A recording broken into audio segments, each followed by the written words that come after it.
어저께 우리가 이 챕터 2를 다 안 끝냈습니다.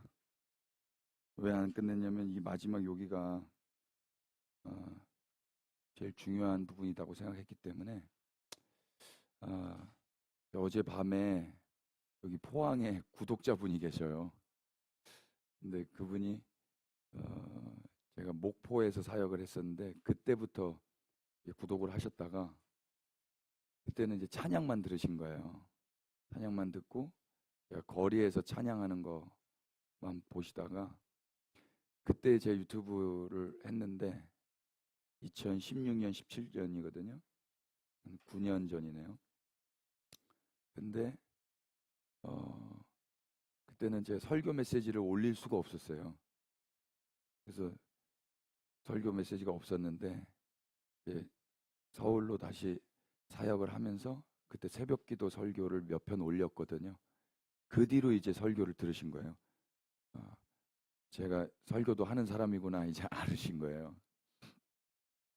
근데 그분하고 어저께 밤에 이야기를 하면서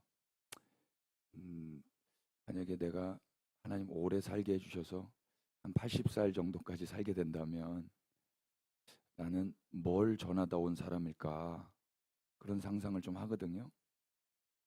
어떤 분들 이렇게 신학자들 이 신학자는 이걸 말했고 저 신학자는 저걸 말했고 근데 그럼 나는 뭘 말했다가 가야 되나? 예, 크게 하면 은혜의 복음이라고 말할 수 있을 것 같다 싶고요. 그걸 좀 세분화하면 예수 그리스도의 믿음이다. 그렇게 말할 수 있을 것 같아요. 어제 밤에 그런 이야기를 나눴는데 사도 바울도 내가 은혜의 복음을 증거하는 데까지 내가 달려간다. 그런 말 했거든요. 그러니까 복음은 은혜의 복음이에요. 예. 근데 그 은혜의 복음의 가장 그 핵심 키워드가 뭐냐고 누가 저한테 질문한다면 저는 그게 예수님의 믿음이다. 예수 그리스도의 믿음이다. 이렇게 말을 하고 싶어요. 그거를 어저께 이제 남겨두고 마친 거예요. 그거를 하면 너무 오래 시간이 갈 것 같아서. 요한복음 말씀 한번 펴보실래요? 12장 12절.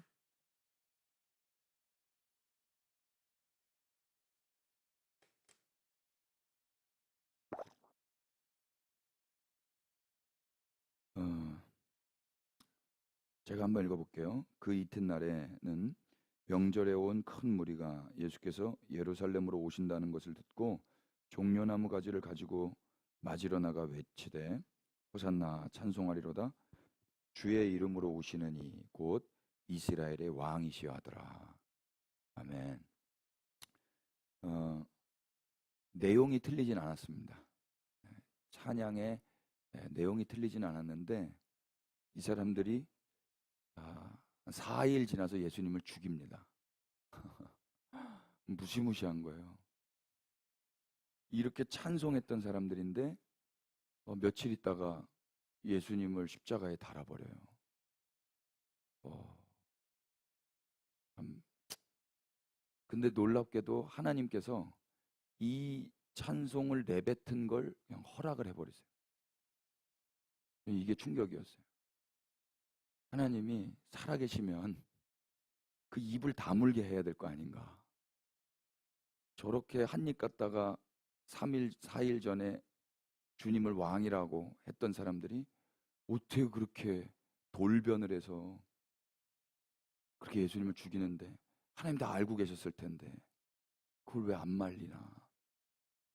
제가 어저께도 잠깐 얘기했지만 이게 제 평생의 고민이었어요. 왜 내가 죄 짓는데 안 말리셨어요? 그럼 제가 못된 거죠. 죄를 안 졌어야죠. 술집 가서 자 하나님 먹어요. 빨리 막으세요. 이러면 돼요? 근데 제가 그랬다니까요. 그거 봐라. 하나님 안 계시지 않냐? 이러면서. 하나님 안 계신 게 아니라 하나님이 좋으신 거예요. 좋으신 분이세요. 넉넉하게 속이 다 썩어 문드러지는데도 불구하고 답답한데도 저를 끝까지 봐주셨더라고요. 그러니까 여기도 봐보세요. 야, 이거 찬양 이 녀석들 이거 찬양이에요, 아니에요? 찬양 아니잖아요.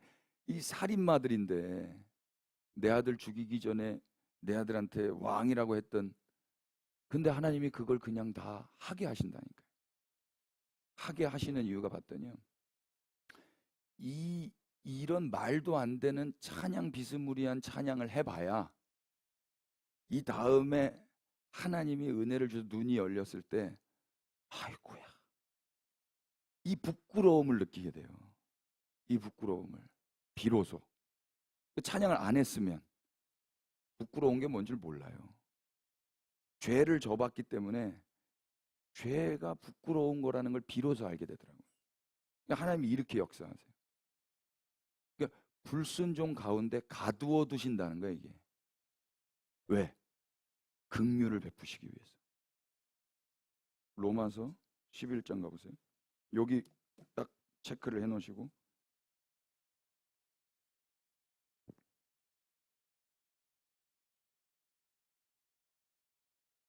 31절.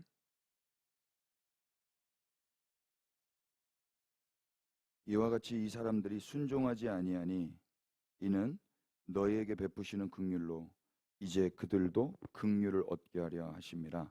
32절 시작.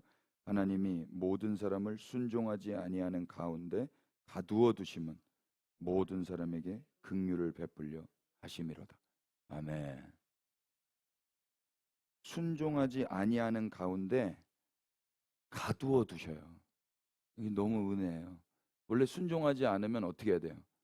내 품 안에 가두어둬요. 내팽겨 쳐버려요. 내팽겨 쳐버리면 돼요. 근데 순종하지 않은, 불순종하는, 말도 안 되는 이 노래 같지도 않은 노래를 하는 사람들을 그냥 가두고 계시는 거예요. 품 안에. 이유가 뭐예요?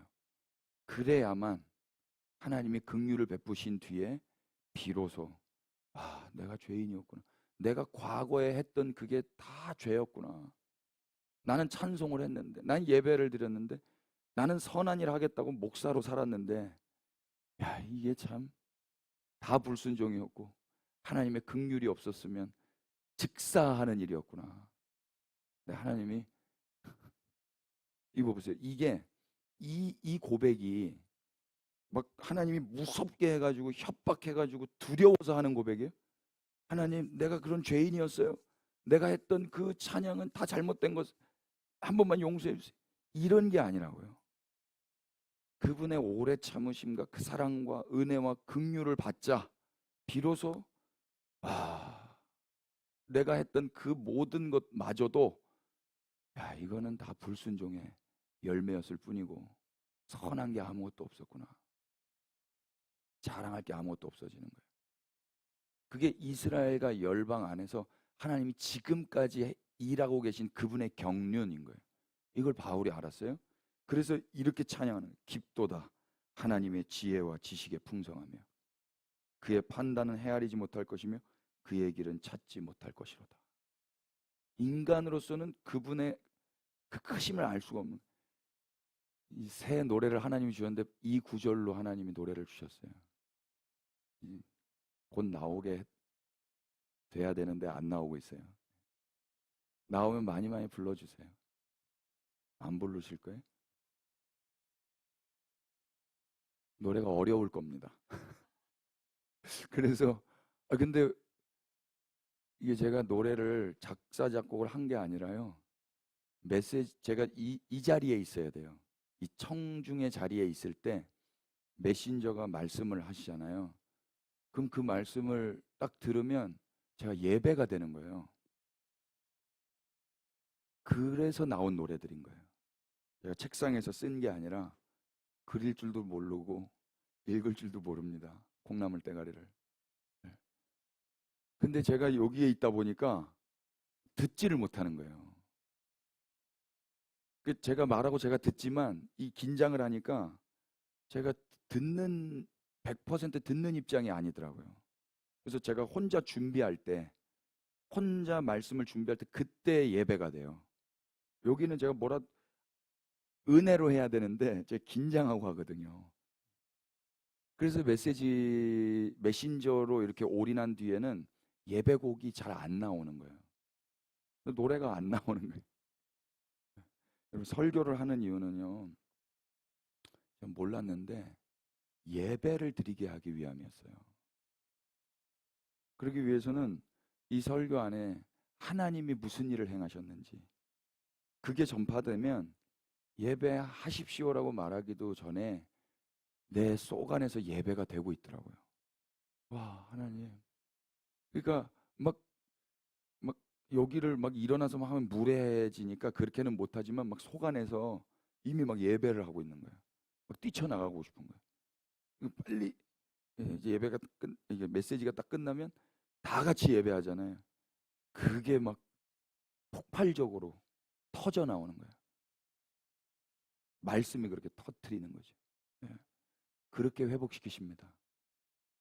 그래서 그 과정 가운데 인간의 그 불순종과 못남과 말 같지도 않은 그런 일들을 하나님 다 허락하시는 거예요. 예.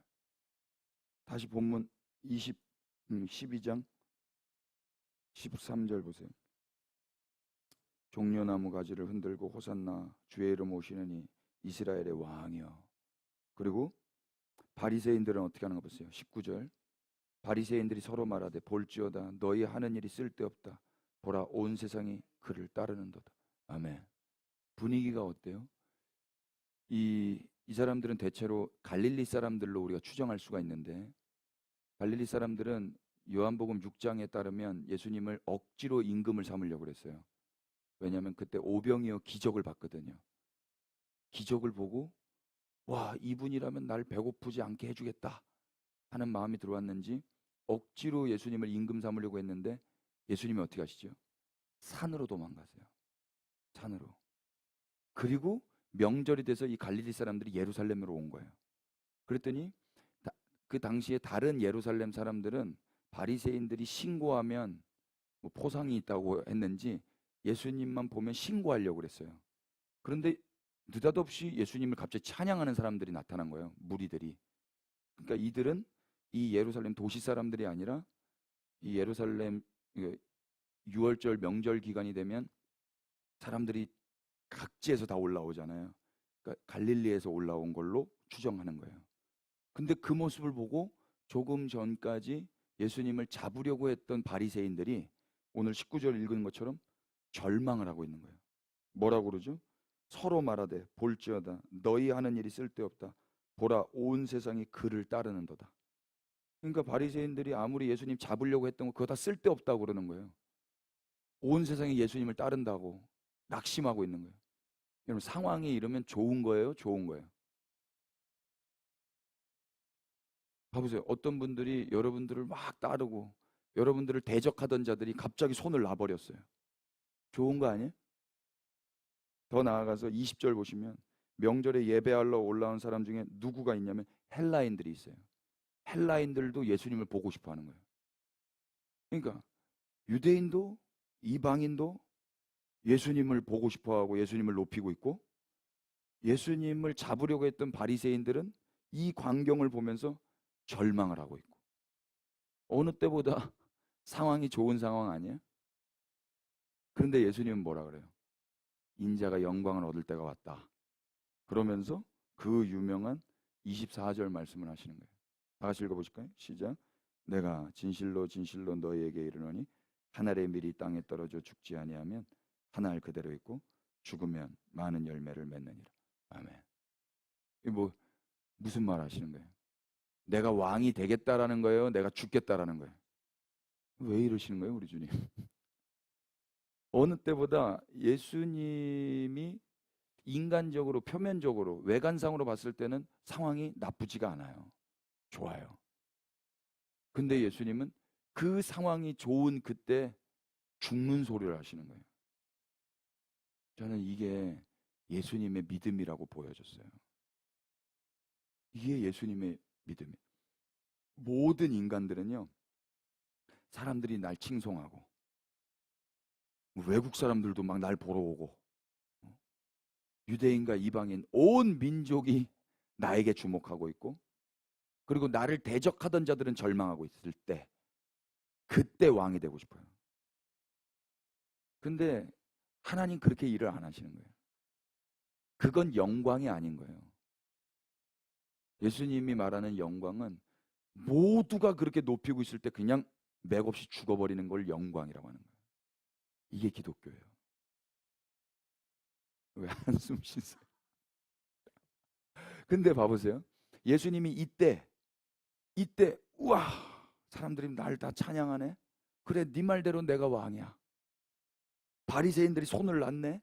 이 틈을 타서 내가 종교의 새로운 지도자가 돼야지. 놀라운 건 뭔지 아세요? 이때 로마 군이 잠잠하고 있어요. 로마 군들이 예수님이 혁명가일 거이시기 때문에 로마 군도 긴장을 하거든요. 근데 이러고 막 사람들 시끄럽게 이러고 하고 있는데 로마군이 아무 말을 안 하고 있다고. 예수님, 이때다. 로마군이 잠잠할 때 이 틈을 타서 우리나라를 독립시키자. 이거 안 하신다고요. 이때 맥없이 죽기로 선포를 하시는 거예요. 이게 기독교라니까요. 근데 이 시험은 예수님이 공생에 시작하실 때 이미 통과를 하셨어요. 마귀가 3번 시험하잖아요. 3번째 시험이 뭐예요? 천하 만국을 보여주고 내 앞에 경배하면 이걸 너한테 줄게 그래요. 근데 예수님 뭐라 그래요? 하나님을 섬기는 걸 선택하세요. 천하 만국을 선택하시는 게 아니고 하나님을 섬기는 걸 선택하신다. 통과하셨어요. 여러분, 우리는 천하 만국까지는 안 가도 돼요. 그냥 포항도 아니고 포항에 뭐 요만큼 너 나한테 요거 한 번만 내가 이거 줄게 그러면 예 알겠습니다. 천하 만국, 와, 야 이것도 넣어줄게, 이것도 넣어줄게, 이것도 넣어줄게, 미국도 줄게, 이스라엘도 줄게, 이란도 줄게, 터키도 줄게, 중국도 줄게, 일본 줄게, 한국 줄게. 우리는 대반에 큰 절 올립니다. 큰 절. 예수님이 그거 통과하셨죠? 여기 또 통과하시는 거예요. 이게 예수님의 믿음이라는 거예요. 만약 여기서 예수님이 이 믿음의 삶을 안 사셨다면 십자가는 없는 거예요. 십자가가 없으면 하나님과 우리의 관계가 정상화될 수 있습니까? 우리가 어제 말씀드린 그 아브라함의 자손으로 입양될 수가 있습니까? 우리의 죄는 고사하고 우리의 신분 자체가 그냥 그 사망 가운데 있는 거라고요. 그러니까 구원이라는 건 나의 믿음, 나의 행위, 나의 열심으로 받아내는 게 아니에요. 우리가 알지 못했을 때 이 성경이 없었다면 우리는 전혀 아무것도 모르는 거예요. 성경에 봤더니 예수님이 이걸 넘어가시네. 모두가 찬송하고 대적자들이 손을 놓고 로마군이 잠잠할 이때 예수님은 이 틈을 타서 왕이 되려고 하지 아니하시고 이때 하늘의 밀로 썩는 그 하나님이 보내신 그 목적대로 살기로 선포를 해버리셔요. 이게 씨 뿌리는 자의 비유가 하고 싶은 이야기라고요. 그러니까 우리는 이 성경을 볼 때 어느 부분에서 감격을 해야 돼? 와, 주님 감사합니다. 애들 그 뮤지컬 같은 거 보면은요, 애들을 데리고 뮤지컬을 한번 갔거든요. 뮤지컬은 바로 연기하시는 분들이 극장에서 바로 연기를 하시잖아요. 소리가 다 들려요. 근데 막 악당이 그 주인공을 확 죽이려고 그래요. 그때 애들이 어떻게 하냐면 막 소리를 다 내. 애들이. 그리고 막 악당이 막 계획을 해가지고 막 음모를 꾸며가지고 속이는 거예요.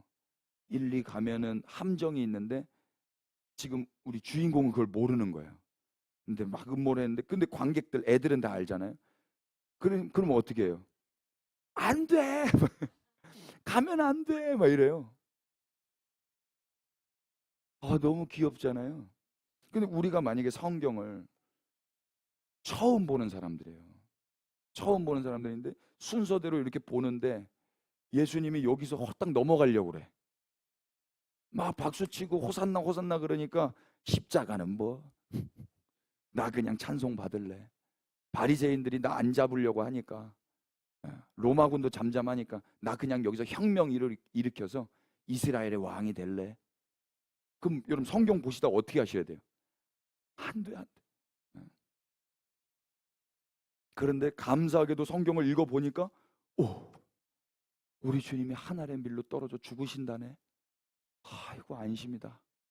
안심이다 해놓고 아이고 죄송합니다. 안심인데 죄송한 거예요. 왜? 그분은 십자가 지셔야 되잖아요. 그러니까 덕분에 내가 안심을 하는 거라고요. 그러니까 내가 뭘 해서 안심이 되는 게 아니라 이분이 뭘 해서 안심이 된다고요. 이걸 평안이라고 하는 거예요.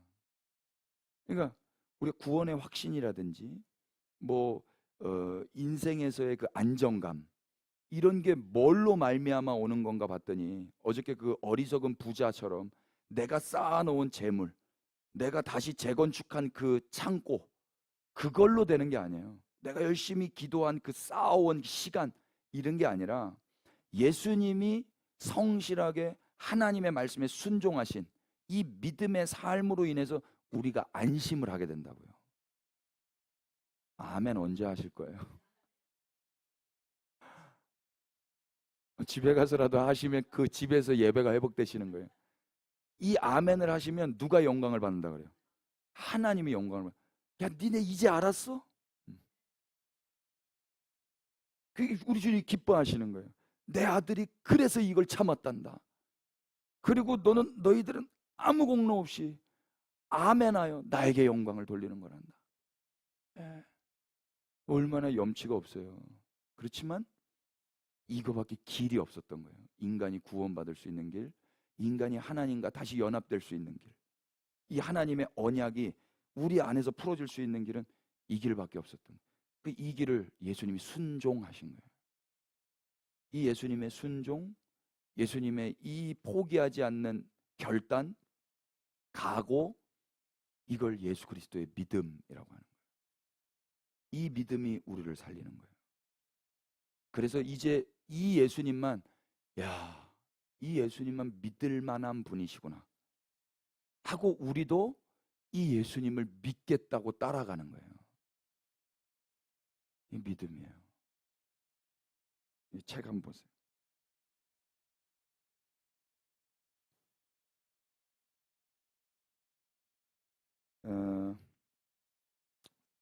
로마서 4장 16절 파란 글씨 있죠? 그가 한번 다 같이 읽어볼까요? 시작.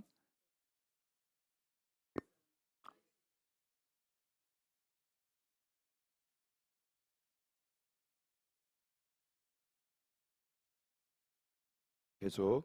그러므로 상속자가 되는 그것이 은혜에 속하기 위하여 믿음으로 되나니 이는 그 약속을 모든 후손에게 굳게 하려 하심이라.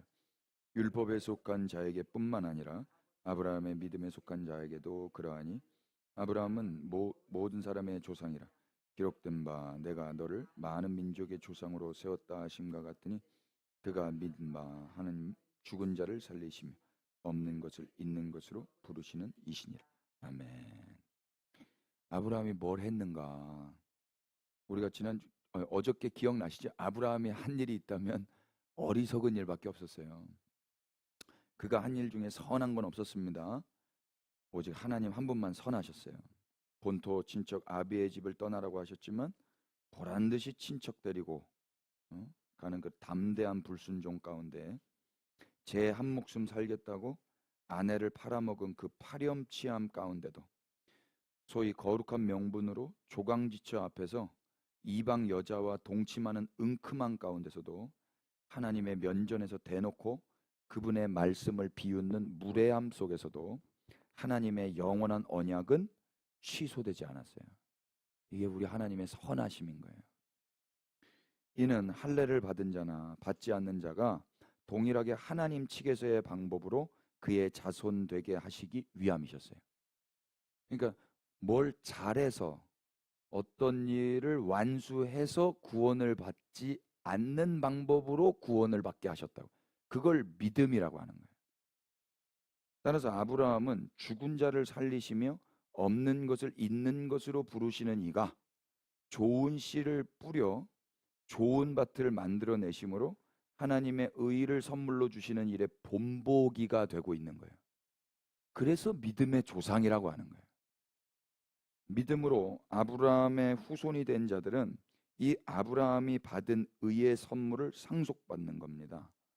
그러니까 뭐 우리가 잘해서 상속을 받는 게 아니라 아, 이렇게 이런 삶을 살았는데 하나님이 구원을 하시기로 작정을 하셨구나. 왜 그런가 봤더니 하나님 어떤 분이라고요? 죽은 자를 살리고 없는 것을 있는 것으로 부르시는 분이에요. 그러니까 아브라함이 이런 행동을 했던 건 죽은 상태이기 때문에 이렇게 불순종을 했던 거고, 선한 게 없는 자이기 때문에 그런 걸 했던 거거든요. 근데 하나님이 그를 살렸고 그를 부르시는 거예요. 뭘로? 하나님 측에서의 믿음으로. 하나님 측에서의 그 선함으로. 그래서 그런 본보기로 아브라함을 딱 세워놓고, 봐봐, 아브라함도 이 은혜를 받았지. 그럼 하물며 너희일까 보냐? 이렇게 되는 거라고요. 그러니까 아브라함 보면서 안심하시기를 바래요. 우리가 아브라함보단 좀 낫지 않습니까? 예? 제가 우리 아내, 전 딴 여자랑 이렇게 하진 않거든요. 제가 우리 어디 가서 다른 내가 살겠다고 우리 아내를 제 누이라고 하진 않거든요. 예?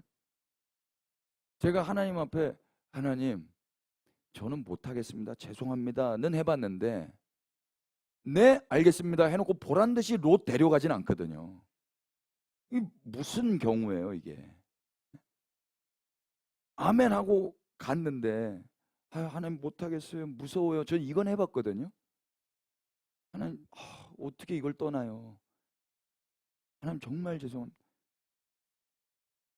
이 말은 해봤어요. 민망하지만 2020년도 코로나가 왔었잖아요. 근데 그때 제가 개척을 해야 됐었어요. 무서울까요? 무서울까요? 꼭 그때 해보셔야 이 감동이 전달이 되는데 너무 무서웠어요. 아, 나이가 들어도 무서운 건 무서운 거구나. 무서운 건 무서운 거예요. 두려워요. 음. 근데 하나님이 저에게 말씀을 하셨어요. 모르겠어요. 어떻게 들렸는지 들렸어요. 설명을 할 수는 없는데 그 감동이 확실했어요. 와, 지워버리고 싶더만요. 없던 것처럼 해보고 싶은데 그게 돼요? 근데 우리 아내한테 여보 한 번만 또 믿어줘. 여보 나 믿고 결혼했잖아. 내가 결혼하자고 해서 했잖아. 그리고 느닷없이 우리 아내는 청량리에서 500에 30만 원짜리 옥탑방에 사는 거예요. 그리고 매일마다 그 조그만 옥탑방에 손님들이 오신 거고. 그러다가 이 신학을 하면서 음, 주경야독 새벽에 5시에 나가서 새벽 1시에 들어오는 거예요. 혼자 그 여자 혼자서 얼마나 무서웠겠어요. 자기 집을 생전 처음 떠나서 여자 혼자 그러니까 딸이랑 같이 있는데 이 딸도 뭐 핏덩어리인데 몰랐어요. 그 혼자 있을 때 얼마나 무서웠을까 이런 생각할 겨를이 없었어요. 열심히 난 돈 벌어야 된다. 열심히 나는 내 일을 해야 된다. 이 두 여자를 먹여 살리려면. 예. 그러다가 하나님 부르셔서 사역을 나갔어요. 동두천으로 가서 동두천. 동두천인데 이게 파트인데 파트면 그냥 파트만 하고 오면 되잖아요. 파트는 원래 그런 거더라고요. 열심히 특심하셔가지고 금요일 날 출근하셔서 주일 밤 늦게 오시는 거예요. 파트 주제에. 예. 그리고 시키지도 않은 거 담임 목사님이 시키지도 않은 거 밤새 제가 기도하겠습니다. 나이트 워치를 하겠습니다. 철야 끝나고 나이트 워치를 시작해서 새벽 4시까지. 금요일 날. 그럼 토요일 새벽 4시. 그럼 토요일 날 또 모임, 뭐 교사 모임, 청년 모임. 그리고 주일 일부 예배부터 늦게까지. 그리고 애프터 또 소모임. 그리고 그 청년들 데리고 또 집에 가가지고 밥 먹이고. 우리 아내가 너무 힘들었을 것 같아요. 근데 힘들다고 하면 뭐가 힘들어? 당연히 주의 종이 이렇게 사는 거지. 맞는 소리만 했어요. 정답만 말했다고. 정답만. 우리 아내가 뭐랬냐면은요, 한참 뒤에 정답만 말해서 힘들었대요. 그러니까 뭐가 힘든 거냐면 자기도 알아요. 그게 정답인 걸. 근데 힘든 걸 어떻게 해요? 그러니까 그때는 제가 정답을 말하는 게 아니라 아, 힘들었구나. 이 말을 해줘야 되는 건데 저는 정답만 말했어요. 그러니까 우리 아내는 죄책감과 정죄감이 드는 거예요. 내가 주의 종 가는 길을 방해하고 있다고 생각하는 거예요. 아, 몰랐어요. 근데 그러다가 이제 여보 안 되겠다. 이제 풀타임을 해야 되겠다. 동두천으로 이사 간 거예요. 동두천은 또 뭐 어떤 동네예요? 생전 처음 사는 동네예요. 거기는 외국인들이 많아요. 흑인들이 많고 할머니들이 제가 가면 헬로우 인사해줘요. 내가 흑인인 줄 알고 미군인 줄 알고 헬로우 새벽기도 끝나고 오면 할머니들이 얼마나 무서웠을까. 그리고 거기서 사역하는데 갑자기 또 이제 4년 정도 사역했거든요. 목포를 갔어요. 목포는 어디야? 지도를 봤더니 땅 끝에 있는 거예요, 진짜로. 우리 아내는 이사 갈 때마다 우는 거예요. 근데 우는데 정답만 말하잖아요. 하나님 부르셔서 가는데 왜 울어?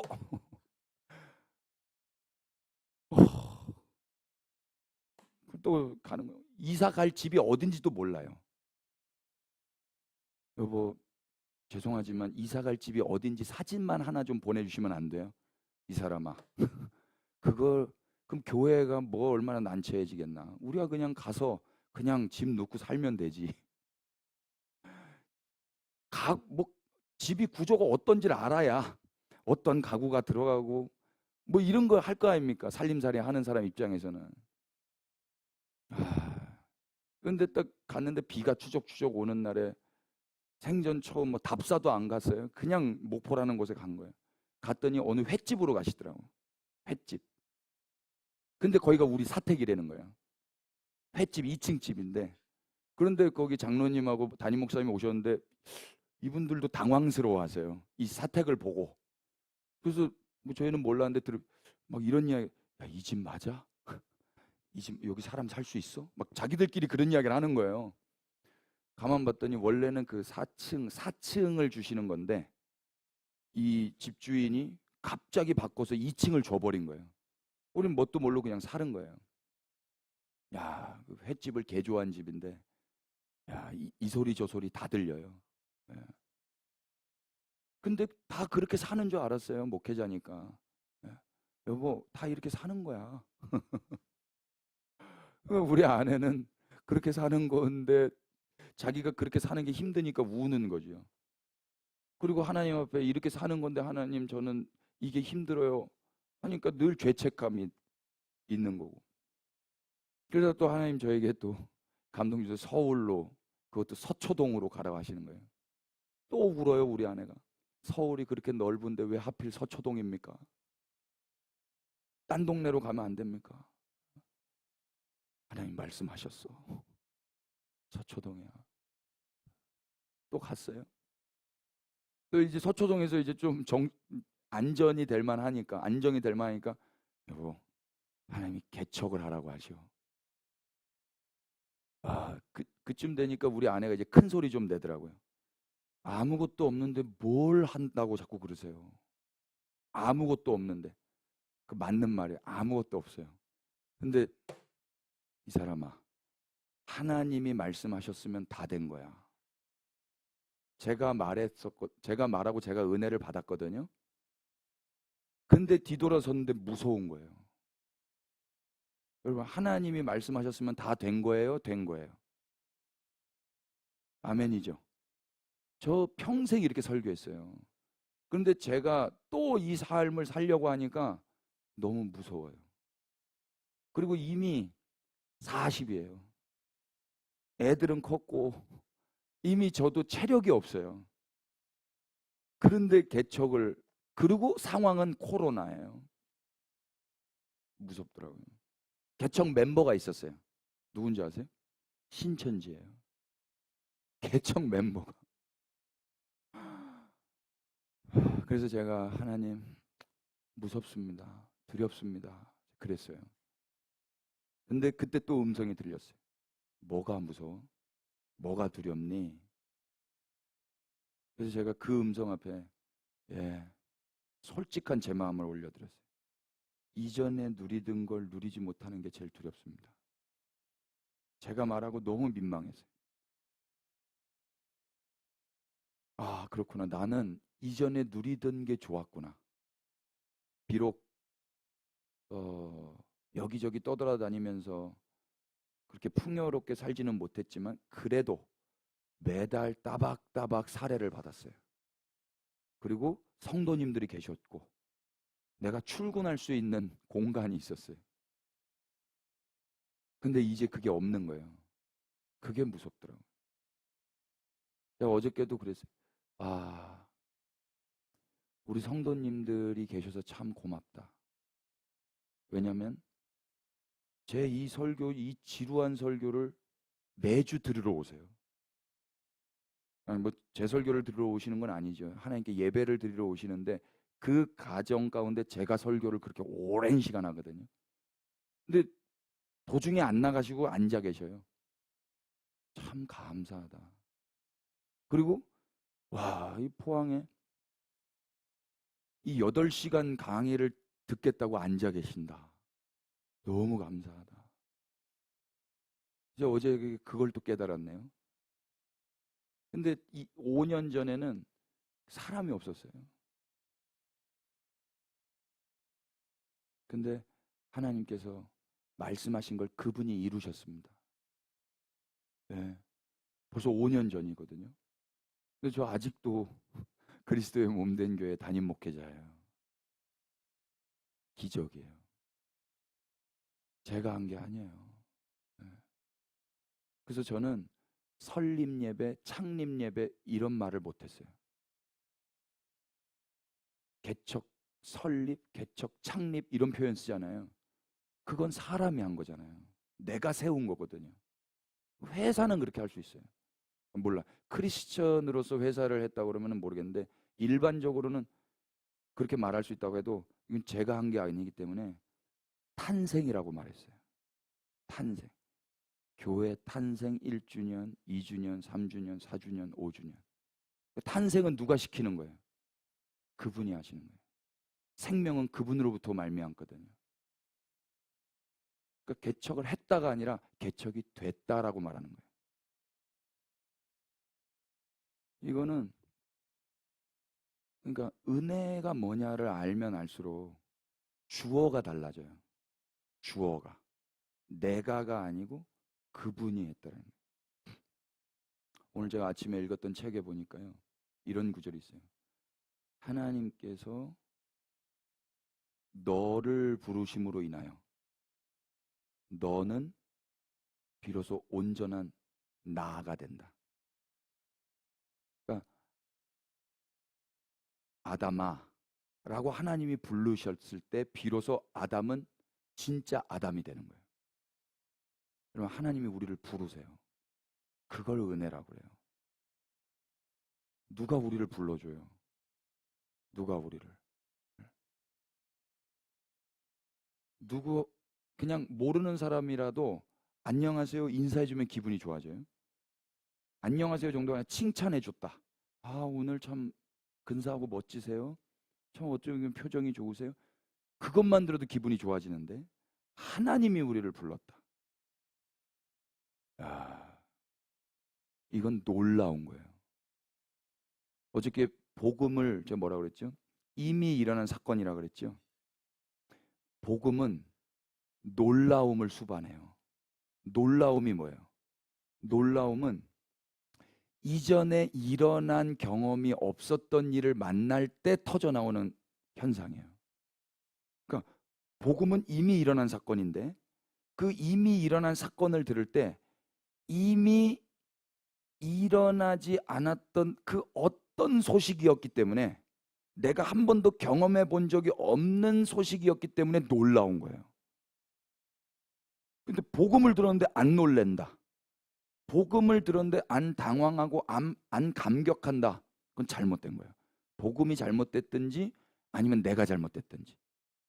복음을 전하는 자가 잘못 전했든지 아니면 내가 이상하든지, 복음만 제대로 전파되면 우리는 놀라워할 수밖에 없어요. 오늘 제가 뭘 전했냐면, 조금 전에 예수님이 왕이 되실 수 있는 절호의 찬스가 왔어요. 그런데 그때 죽겠다고 선포를 하셨다. 어떻게 그럴 수가 있는가? 우린 놀라야 돼요. 근데 가만 보니까 왜 그러셨는가? 아, 그래야만 내가 왕이 되는 거구나. 내가 생명을 얻는 거구나. 내가 하나님의 자녀가 되는 거구나. 내가 교회가 되는 거구나. 그래서 그렇게 하신 거구나. 와, 그러면 그분을 보고 싶어진다니까요. 그분을 사랑하게 되고 그분을 노래하지 않을 수가 없어지는 거예요. 이런 순서입니다. 네. 근데 아브라함이 잘난 게 있었다면 놀라워할까요? 당연한 결과죠. 그러니까 일을 한 자에게 있어서 삭슨, 보상이라고 그래요. 근데 일을 아니할지라도 받은 걸, 그걸 은혜라고 하고 선물이라고 하는 거예요. 아브라함이 일했어요, 안 했어요? 안 했다고. 경건하지 않았다고요. 그랬는데 느닷없이 믿음의 조상이 돼버렸다. 그러니까 아브라함은 은혜를 받은 거고, 그것이 본보기가 되고 우리의 조상이 되어서 우리에게 지금 말을 하고 있는 거예요. 잘 봐라, 후대 사람들이요. 구원은 이렇게 받는 거고 하나님의 자손은 이렇게 되는 거란다. 그러니까 여러분 안심하시기를 바랍니다. 성경을 복음으로만 읽을 수 있다면 우리는 세상이 줄 수 없는 평안과 안심 가운데서 살아가게 될 것입니다. 상황이 좋아지진 않아요. 상황은 늘 우리를 압도해요. 뉴스, 그러니까 굿 뉴스가 아닌 텔레비전 뉴스는요, 우리를 늘 압도하죠. 그래서 뉴스 안 보게 되잖아요. 저거 맨날 저 소리 하네. 아, 어디 좋은 뉴스 좀 없어? 막 이런 푸념도 하고 그러지 않습니까? 그런데 어디선가 이 상황을 압도할 만한 복된 소식이 들려요. 좋은 소식이 들리는 거예요. 그러면 우리는 상황에 압도되지 않게 되는 거예요. 복음은 그만큼 우리를 압도할 만큼 좋은 소식인 거예요. 그런 거 아세요?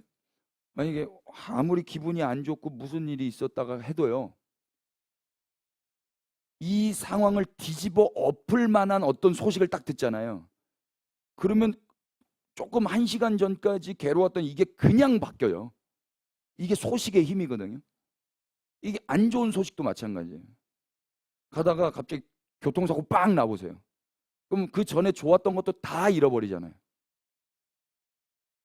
예수 그리스도의 십자가 복음이 뭐냐면요, 이 교통사고보다 더 큰 긍정적 데미지를 주는 거예요. 우리가 뭐 지끈지끈한 게 많이 있지만 성경은 우리에게 늘 뭘 말해? 그 상황을 압도할 만한 좋은 소식을 우리에게 주고 있는 거예요. 내가 하나님인데 너희들을 사랑했단다. 지금도 사랑한단다. 내가 너를 안단다. 내가 너의 아버지란다. 그게 이 모든 상황을 압도해 버리는 거예요. 아멘 안 하실 거예요? 별로 압도가 안 되시네.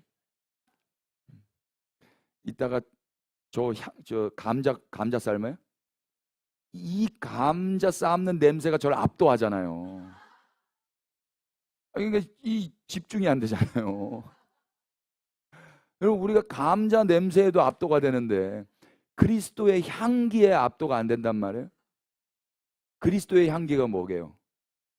피냄새입니다. 그 피냄새가 그리스도의 향기예요. 이 피비린내 이거 뭐야? 몰랐어요. 몰랐는데 이 피비린내가 이게 날 살린 냄새였어? 그걸 알게 되는 날 경악하죠. 경악. 그 모르세요? 고기 맛있다고 한참 먹었는데 이 고기가 우리 어머니 고기라고 생각해 보세요. 우리 아버지 살코기라고 생각해 보세요. 내가 어우 맛있다. 좀 더 주세요. 아이고 오늘 근육, 아이고 스태미나 오늘, 아유 보신했습니다 하고 가는데 그 고기가 네 아버지 다리고기다. 네 어머니 머리고기다. 경악을 한다고요. 경악을. 이걸 내가 왜 먹어야 됩니까? 너 이거 안 먹으면 죽는다. 이 세상에 먹을 게 뭐가 있냐? 다 썩은 물인데, 다 썩은 음식이에요. 살아있는 생수가 어디 있어요, 이 세상에. 그래서 날 사랑하는 내 부모가 날 살리겠다고 자기 피와 자기 살을 내어줬다고요. 그걸 뒤늦게 알게 되는 거예요. 뒤늦게 알게 됐을 때 경악하고 놀라지 않겠냐고요. 그러니까 복음은 놀라움을 수반하게 된다니까요. 그러니까 복음은 좋은 소식이긴 하지만 민망하고 아프고 괴로운 거예요. 근데 그 괴로움 가운데 함몰되어 있는 게 아니라 그분의 뜻을 이제 알아야죠. 왜 이 살코기를 먹였는지, 왜 건강하게 했는지, 왜 이제 다른 거 염려 없이 살게 했는지. 그 뭐예요? 너도 나처럼 살아. 너도 네 자식한테 네 살 내어주면서 살아. 그걸 사랑이라고 한단다. 어느 부모가 자식에게 이 살 내어주고 내가 이거 줬으니까 너 이거 가지고 와. 거래하는 부모가 어디 있어요? 거래하려고 했던 나 자신을 발견할 때 얼마나 쪼다스럽습니까? 어느 부모가 그래요? 이상한 부모 말고 일반적인 부모, 애지중지 키운 내 자식, 어떻게든 그 자식이 잘 되기를 바라는 게 부모 마음이지. 그러니까 그렇게 우리가 성숙해 가야 되는 거예요. 교회는 그 방향으로 가야 됩니다. 나이를 먹고 연수가 차고 그분 앞에 더 가까이 가면 갈수록 그렇게 근사하고 고상해지고 우아해지고 멋있어져야죠. 그 은혜를 알면 그렇게 돼요. 은혜를. 야, 보세요. 우리는 모두 아브라함의 자손이죠. 우리 역시 우리 조상과 똑같은 길가, 돌밭, 가시떨기였다라는 이야기입니다. 하나님께서 이미 당신의 약속을 이루시려고 예수 그리스도라는 씨를 뿌려서 아브라함을 열국의 아버지가 되게 하셨기에 우리 역시 아무 공로 없이 아브라함의 자손이 되어서 하나님의 나라 신비를 은혜로 받는 겁니다. 이것이 하나님께서 예수님을 보내신 이유고 예수님이 하나님 나라가 가까이 왔다라고 외치신 이유예요. 하나님의 백성다움이 회복되는 일은 예수 그리스도의 믿음으로만 가능했던 것입니다. 예수 그리스도의 믿음 뭐예요? 아들아 하늘의 밀로 떨어져라. 네가 썩어라. 네가 죽어라. 그때 예수님이 뭐 하신 거예요? 네 아버지 아멘 하신 거예요. 그 예수님의 예스가 오늘 우리에게 생명을 가져온 것입니다. 고린도 후서 한번 열어보실래요? 1장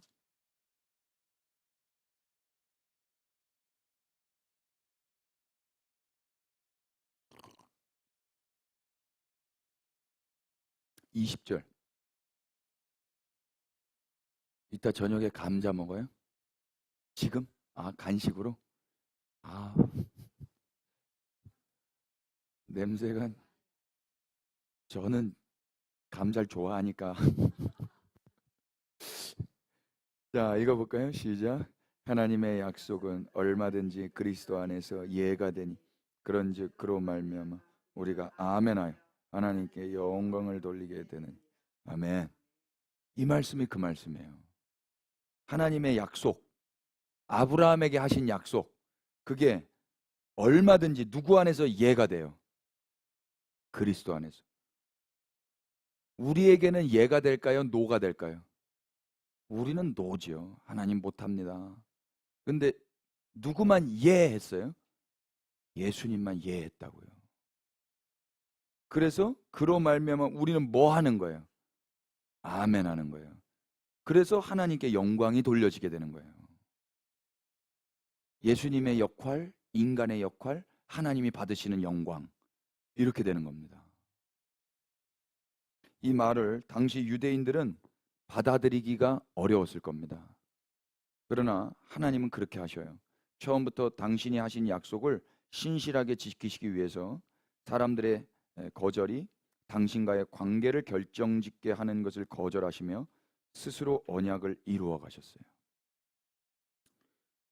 여기 6번 여기 보시면 제가 이렇게 쭉 이렇게 설명이 되어 있죠. 이 예수 그리스도의 믿음이라는 문구가 낯설게 느껴지시는 그리스도인들이 많을 것 같습니다. 하지만 이 문구는 사도 바울이 자신의 편지에 예수 그리스도의 성육신과 십자가 죽음을 압축해 나타내기 위해 상징적으로 사용해 온 문구입니다. 성경을 구원하시는 하나님의 자기 계시로 보기보다 인간이 구원받는 방법을 알려주는 책이라고 인간 측에서 이해한 결과 소유격으로 쓰여져 있는 바울의 문구 피스티스 예수 크리스투를 예수 그리스도를 믿는 믿음으로 번역을 했고요. 이 번역에 의해서 인간이 예수 그리스도를 믿음으로 구원을 받는다라는 오해가 더 깊어졌습니다. 그러나 씨 뿌리는 자의 비유에서 확실히 드러나듯이 인간을 구원하는 믿음은 하나님께 순종하셔서 이 땅에 떨어지신 예수님의 성육신과 그분의 지상에서의 삶과 십자가 죽음뿐이었습니다. 이 예수님을 하나님이 살리시고 높이시고 하나님의 이름을 예수님께 주셨기 때문에 우리는 다시 하나님의 자녀로 그분 안에 거할 수 있게 된 것이에요. 예수님의 믿음의 행위가 황폐한 땅인 인류를 하나님의 꽃밭이 되게 한 거죠. 이렇게 구원을 받은 인간이 이 하나님과 예수님을 진짜 믿는다면 마지막 구원을 보증하시는 성령님과 함께 평생 자기 십자가를 지고 믿음의 삶을 두려움 없이 살아갈 수 있을 것입니다. 아멘 되셔요? 이 믿음의 삶은 자기 생존과 구원을 위해서 자기 성공을 위해서 스스로 밭을 기경하려 달려들며 하나님 앞에 울부짖는 종교적인 삶과는 완전히 구별되는 그리스도인의 고상한 고유한 삶인 것입니다. 아멘. 그러니까 나의 어떠함 때문에 내 미래가 결정되지 않는다. 너의 미래, 너의 구원, 너의 영생은 예수 그리스도의 믿음으로 인하여서 결정되었으니 이제 너는 나를 따라오라. 따라오는 길이 좁던, 따라오는 길이 가난하건, 따라오는 길이 핍박의 길이건 이제 상관이 있다 없다. 비로소 자기를 부인하고 그분을 따라갈 수 있는 진짜 믿음의 길을 걷게 되는 거예요. 그분이 이미 다 이루어 놓으셨기 때문에. 아멘이 되세요? 이게 종이 한 장 차예요. 어떤 사람은요, 내가 이 길을 걸으면 이게 조건이 돼서 그 영생을 획득할 거라고 믿는 거예요. 그래서 축복을 해줘요. 견뎌. 잘 견디면 이 환난 지나고 나면은 복이 올 거야. 그럼 조건이 인간에게 있다고요. 맞아요. 당연히 그날에 그 복이 있어요. 근데 그 복이 뭐냔 말이에요, 도대체. 그 복은 우리 구주 예수님이십니다. 아이고, 이거 아닌데 이러시면 안 돼요. 이게 복이 애게? 아이고, 잘못 왔네. 자기가 싫어서 떠날 거예요. 야, 여기는 왜 맨날 예수님만 찬양하나? 세세무궁토록. 야, 이 빨리 도망가야 되겠다. 세세무궁토록 어린 양과 하나님만 찬양을 한다고요. 왜 그렇겠어요? 왜? 이 땅에서 그분의 은혜로 말미암아 살았지 않습니까? 그러니까 이제 그분을 뵈. 그러면 할 수 있는 일이 뭐밖에 없겠어요? 그토록 보고 싶었던 그분. 그토록 내가 여기서 예배했지만 진짜 희미하게 예배했잖아요. 그분께 예배를 했지만 희미했단 말입니다. 그런데 그날에는 얼굴과 얼굴을 마주보고 그분 앞에 예배를 하는 거예요. 와, 그날이 왔는데 예? 좋지 않다고요?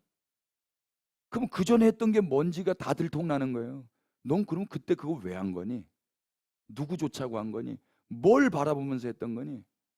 내가 아니었구나. 예. 여러분 모든 동기와 목적은 우리 주님이셔야 합니다. 아멘. 속일 수가 없어요. 속일 수가. 예. 아까 처음에 찬양하셨잖아요. 주님 사랑해요.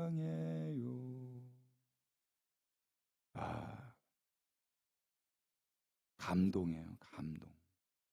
네.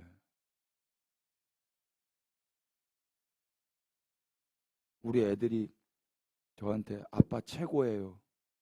아, 그거면 된 거더라고요. 근데 이걸 안 한다. 학습된 안녕하세요. 음, 어서 오세요. 그 집은 이미 지옥입니다. 시키는 대로만 하고 안 하면 뻑뻑하니까 하고 혼날까 봐 하고 용돈 안 주니까 하고 지옥입니다. 주님 사랑합니다. 주님 내 전부이십니다. AI야 AI. 누구니 넌? 누구냐? 그냥 하는 거예요. 좋으니까. 주님이 아까 그 찬양 뭐 말할 수 않아도 다 표현 못해도 주님 사랑해요.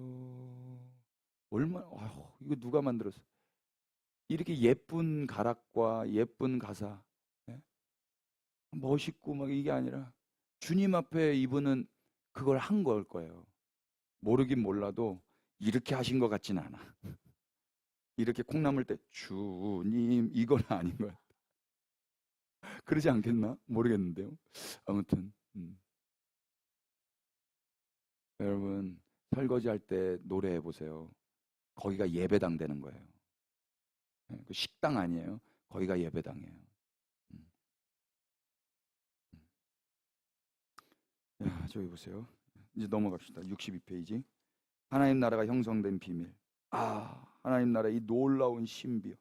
배반한 인류를 포기하지 않으신 하나님께서 먼 옛날 아브라함에게 너의 씨를 통해 천하 만국이 복을 받게 하겠다는 약속을 주셨고 그 약속을 이루기 위해 그리스도께서 바로 씨로 오셨다. 바울은 갈라디아서에서 이렇게 말해요. 다 같이 시작. 이 약속들은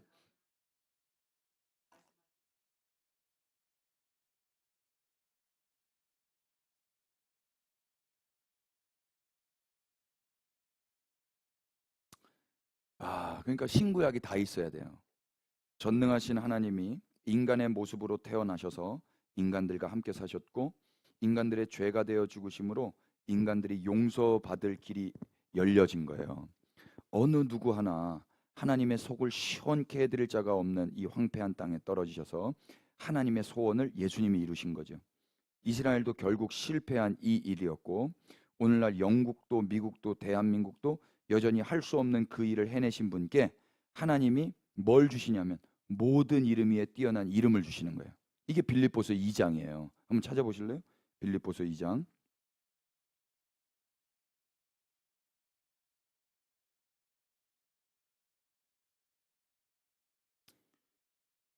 5절 너희 안에 이 마음을 품으라 곧 그리스도 예수의 마음이니 그는 근본 하나님의 본체시나 하나님과 동등됨을 취할 것으로 여기지 아니하시고 오히려 자기를 비워 종의 형체를 가지사 사람들과 같이 되셨고 사람의 모양으로 나타나사 자기를 낮추시고 죽기까지 복종하셨으니 곧 십자가에 죽으심이라. 이러므로 하나님이 그를 지극히 높여 모든 이름 위에 뛰어난 이름을 주사 하늘에 있는 자들과 땅에 있는 자들과 땅 아래에 있는 자들로 모든 무릎을 예수의 이름에 꿇게 하시고 모든 입으로 예수 그리스도를 주라 시인하여 하나님 아버지께 영광을 돌리게 하셨느니라. 아멘. 원래 모든 이름 위에 뛰어난 이름은 누구의 이름이에요? 하나님의 이름이죠. 하나님만 모든 이름 위에 뛰어난 이름이셔요. 근데 그걸 누구한테 줬다 그러는 거예요? 예수님께 줬다는 거예요. 하나님이 주고 나서 배 아프시다 안 아프시다 안 아프시 사랑하셔요. 두 분이 사랑하셔서 예수님은 순종하셨어요. 죽어라 그러니까 아멘 순종하셨고 죽고 났더니 하나님이 부활시키시고 이걸 주시는 거예요. 예수님이 하나님 나 당신의 이름을 주면 죽을게요. 그거 아니라고요. 아들아 죽어라. 내 마음이 그렇다. 네가 죽어야 되겠다. 예, 아버지 마음이 그러시다면 제가 죽어야죠. 그게 아멘 하셨어요. 그리고 죽으셨어요. 그때 하나님도 침묵하셨어요. 그리고 3일 동안 저 음부 가운데 계시다가 예수님을 하나님이 살리시는 거예요. 하나님이 안 살리셨다면 예수님 지금도 거기 계셔요. 근데 하나님이 살리셨어요. 그리고 하나님께서 네가 왕이다. 너 같은 자가 없다. 네가 통치해라. 네가 통치하는 게 좋은 소식이다. 하나님이 통치하신다 하는 소식이 좋은 소식이에요. 복음이 다른 게 아니라 이사야서 봐보세요. 복음 들고 이 찬양 있죠? 늘 넘는 자들의 발길 아름답고도 아름답도다. 이사야 40 몇 장? 평화 전하며 복된 소식을 외치세. 주다스 52장. 이리시네. 그 노래가 주 다스리시네가 복음이라는 거예요. 그 소식을 들고 산을 넘는 자의 발이 아름답다는 거예요. 7절 보세요. 좋은 소식. 좋은 소식이 뭐예요? 이게 복음이잖아요.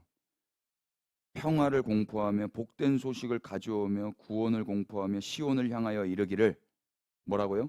네 하나님이 통치하신다 하는 자의 산을 넘는 발이 어찌 그리 아름다운가. 그러니까 뭐예요? 시온을 향하여 너의 하나님이 통치하신다. 이게 복음이고 좋은 소식이에요. 그런데 이 너의 하나님이 누구라는 거예요? 예수 그리스도라는 거예요. 그러면 이 시온의 거민들이 이 소식에 아멘이 되겠습니까? 이게 아멘이 되면 우상숭배고 신성모독입니다. 자기가 부인되지 않은 이상 여기에 아멘이 안 된다고요. 그런데 이 아멘이 되어서 역사가 흘러온 거예요. 그럼 그게 어떻게 아멘이 됐냐? 이들이 내가 믿을게. 이거 아멘하고 내가 예수가 그리스도라고 믿으면 구원받아? 그럼 내가 믿을게 해서 믿었겠냐고요. 그게 아니다 이야기예요. 우리는 지금 예수님이 하나님이야, 예수님이 구원자야, 그거 믿을래? 그거 믿으면 뭐가 있는데? 믿으면 이 땅에서도 복받고 저 땅에 가서도 천당 가지? 그래, 그럼 내가 믿을게. 그러면 영접 기도해야 되는데 아예 하지. 빨리 기도해줘. 이렇게 돼버렸다고요. 근데 이거는 유대인으로 거슬러 가서 성경을 봐야잖아요. 시온 사람들한테, 유대인들에게, 예루살렘 사람들한테 너의 하나님이 통치하신다가 복음이지. 복음이지. 지금 로마가 통치하는 게 아니라 하나님이 통치하시는 게 복음이지. 그럼 우리가 기다렸던 바지. 응? 바벨론이 통치하는 게 아니고 아수르가 통치하는 게 아니고 영국이 통치하는, 미국이 통치하는 게 아니고 우리 하나님이, 이스라엘의 하나님이 통치하는 게 복음이지. 지금도 그렇게 생각할 거예요. 그런데 그 하나님이 누구냐? 예수님이시다. 그건 무슨 말이냐? 널 죽여야 되겠다. 예수는 누구냐? 예수를 죽여야 되겠다. 그래서 죽여버렸다니까요. 근데 죽였는데 하나님이 누구 편을 들었어요? 이스라엘 편을 들었어요? 예수 편을 들었어요? 예수 편을 들었다가 부활인 거예요. 이스라엘 사람들은 예수님을 죽였을 때 하나님께 칭찬받을 거라고 생각했다고요. 하나님, 내가 우상 숭배자를, 신성 모독자를 제거했습니다. 그 중에 대표적으로 바리새인 중에 바리새인 바울이 하나님께 칭찬받을 줄 알았다고요. 웬걸 내가 하나님을 죽였네. 베드로, 이건 아닌 것 같아. 우리 스승인데 이건 아닌 것 같아. 이건 아닌 것 같아 하고 도망갔다고요. 베드로만 그랬어요? 다 가룟 유다. 내가 원했던 이스라엘의 독립은 이게 아닌데. 다 도망갔어요. 요한, 사랑받았는데 요한도 도망가요. 그런데 주님이 부활하셔서 나타나시는 거예요. 그걸 보고 하나님이 우리가 틀렸다 그러고 예수님이 맞았다고 하시는구나. 그러면서 깨닫는 거예요. 예수님 그때 하셨던 그 말이 이 말이었나? 왜 맨날 죽는다고 말씀하셨지? 인자가. 우리는 우리가 생각했던 메시아상이 있었는데 걸핏하면 예수님 죽는다고 하시고 그게 이제 성령이 임하고 알게 되는 거예요. 그 베드로도 이 성령이 임하고 그 다혈질적이고 겁 많고 했던 베드로가 유대인들 앞에서 부형들이여 너희가 죽인 예수를 하나님이 살리셨도다. 이걸 듣는 사람들은 다 유대인들이에요. 그러니까 이 유대인들도 뭐야? 내가 틀렸고 예수가 맞았네. 이걸 들으니까 벌벌벌 떠는 거예요. 그러면 예수가 진짜 메시아란 말이야. 예수님이 하나님의 아들이란 말이야. 그런데 내가 그 하나님의 아들을 죽였단 말이야. 그때 뭐래요? 예수 이름으로 회개하고 세례를 받으라고 그래요. 이게 조건으로 제시가 되는 게 아니에요. 구원을 받으려면 이걸 해야 돼가 아니라 또다시 살 기회를 주는 거예요. 그러면 이들이 내가 조건을 채웠으니까 구원을 받는다 이런 생각 했겠어요? 벌벌벌벌 떨면서 유대인임에도 불구하고 예수의 이름이 하나님의 이름이라고 믿고 거기서 엎드려 세례를 받는 거예요. 이게 거기에 3,000명 있었지만 유대인들이 3,000명만 있습니까? 나머지 가족들, 친척들이 봤을 때는 똑같이 우상숭배자라고 똑같이 신성모독 하고 있는 거예요. 우리 아들이 미쳤네. 우리 아빠가 미쳤네. 손가락질 당할 일이라고요. 그런데 이들이 이제는 부정을 할 수가 없는 거예요. 몰라. 설명은 못해. 그런데 내가 죄를 지은 것 같아. 누구에게? 하나님께. 이스라엘에 내가 평생 율법 지켰던 그 하나님께 내가 죄를 지은 것 같아. 무슨 죄를 졌는데요, 아버지? 너가 말해도 모른단다. 말씀 좀 해보세요. 놀라지 마라. 예수가 그리스도다. 예? 그리고 성령도 하나님이다. 하나님도 하나님이시다. 여기서 삼위일체가 나오는 거예요. 이게 학문적으로 푸는 게 아니라 유대인들 입장에서 야훼 하나님이죠.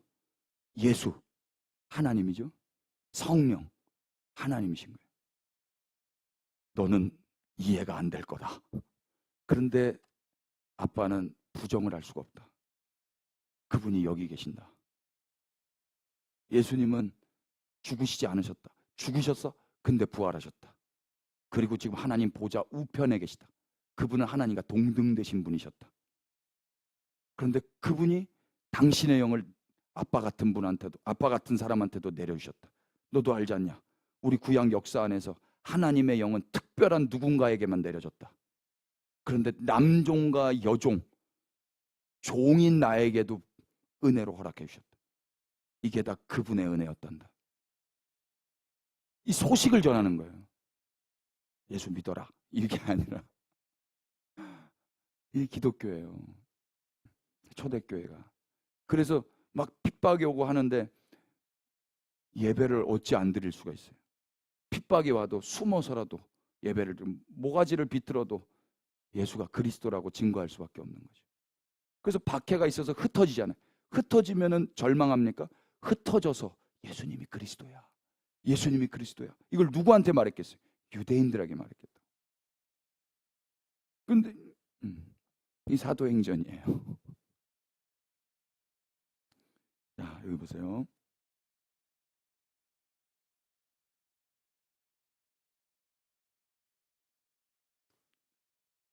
이 대서사가 2000년 전 베들레헴 마국간에서부터 시작된 거예요. 오직 그리스도인만 이 서사 안에서 기뻐할 수 있는 겁니다. 제가 이 서사를 지금 이야기로 들려드린 거고요.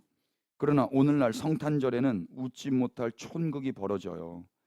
2023년도 12월 25일 신문지에 이렇게 써져 있더라고요. 대문짝만하게 12월 25일은 교회 오는 날입니다. 왜 이 말이 실렸겠어요? 신문에. 이런 광고를 해야만 간신히 예배당에 모이는 사람들이라면 제 생각에는 안 와도 되지 않을까 이렇게 이때 당시는 제가 생각을 했는데 은혜 하나님의 은혜를 생각하면 이제 또 그분들도 와야죠. 아무튼 종교적 경건에 대한 열망이나 내세에 대한 걱정, 또 현세에서 복을 받을 문제 때문에 예배당에 나오는, 심지어 그들은 나와준다고 생각하는 분들 계실지 모르겠어요. 이런 종교인들을 과연 아브라함의 믿음의 후손이라고 말할 수 있을까? 복음과 은혜를 안다면 계속해서 그렇게 살기는 어렵지 않을까요? 나 같은 죄인을 위해서 이 일을 하셨는데 내가 나와준다고? 예배 드릴게요. 이게 말이나 되는 소리예요? 우리는 씨 뿌리는 자의 비유를 그래서 알아야 하는 것입니다. 황폐하고 척박한 땅 위에 하나님의 의지와 열심으로 가장 좋은 씨 예수 그리스도가 뿌려지셨어요. 그래서 비로소 하나님 나라가 시작되었고 그분의 백성이 태어나는 이 이야기, 이 서사를 알아야 하는 것입니다. 교회는 이 이야기의 결과로 태어나서 그 나라를 상속받은 예수 그리스도의 몸이니까요. 온 교회가 씨 뿌리는 자의 비유를 알 수 있기를 바라고요. 세세토록 찬양받으실 하나님 나라를 고대하는 그리스도의 몸들이 이제 깨어났으면 좋겠습니다. 여러분들 또 이거를 하게 해주셔서 너무 감사하고, 그러니까 딱 1년 전이거든요. 이 책이 1년 전에 나온 건데 4월 23일 날 나온 건데 또 할 수 있게 해주셔서 감사하고, 또 이렇게 앉아서 여러분 정말 감사해요. 제가 말하면서 느꼈는데 제가 말이 좀 느리죠 지금. 제 영상 한번 봐보세요. 제 다른 설교들은 말이 엄청 빠르거든요. 근데 제가 지금 느려요. 그 왜 그러냐면 제 마음이 편해서 그런 것 같아요. 이분들은 내가 말을 느리게 해도 다 경청해 주시네. 어디 안 가시네. 그럼 시계 보고 그게 제가 느껴지는 것 같아요. 그러니까 제가 말이 엄청 빠르거든요. 이제 천천히 하잖아요. 제가 천천히 하는 이유는 저의 어떠함 때문이에요? 여러분의 어떠함 때문이에요? 모든 영광 여러분 받으소서. 기도하십시다. 하나님 감사합니다. 아침부터 이렇게 하나님 말씀 함께 듣고 찬송 부르고 기도하고 같이 밥 먹고 이 은혜를 누릴 수 있게 하신 주님께 감사와 찬양을 올려드립니다.